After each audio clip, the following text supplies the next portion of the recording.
You're outside on a beautiful day when something strange lands right next to you. It has spiked legs, long twitching antennae, and looks like it belongs on another planet. There are over 1 million known insect species on Earth, and likely millions more we haven't even found yet. With a crowd that big, scientists can't just guess which one is which. They don't try to memorize every single bug.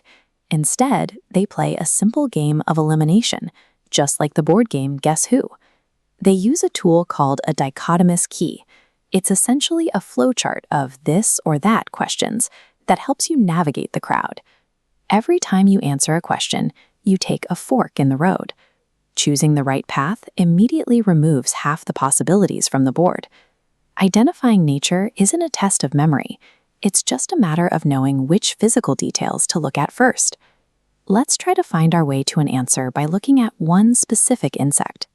The very first fork in the road is usually the most obvious. Does the insect have wings, or is it completely wingless? Since ours has wings, we move to the next question.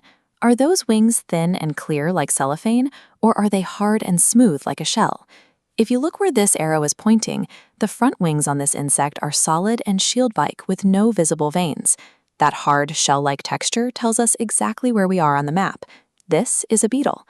By noticing just that one texture, you just filtered through those millions of potential species and narrowed it down to a single family in only 2 steps. But sometimes a wing isn't enough to tell the whole story. To go deeper, we have to look for other specialized body parts. Looking at this leg gives us a massive hint about how this insect lives. Check the thick thigh section at the top of the leg. It isn't built for a casual stroll. It's oversized and powerful, designed for explosive jumping. Even the very tip of the foot matters. If we count these tiny individual toe segments, we can be even more certain of what we're looking at. Those jumping legs and specific foot segments lead us straight to the group that includes crickets and grasshoppers. We can keep going by looking at the mouth. Does it have heavy jaws for chewing leaves, or a long coiled tube for drinking nectar? When you chain these observations together, wings, legs, and jaws, you create a fast, logical path through the entire animal kingdom. These upgrades aren't just random shapes. They are the signs that tell you exactly where you are in the natural world. Once you realize that even the most complex scientific texts are just roadmaps for your eyes, the world starts to look a lot less crowded.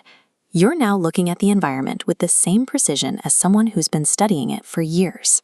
You know the major landmarks to check: the texture of the wings, the power in the legs, and the shape of the mouth.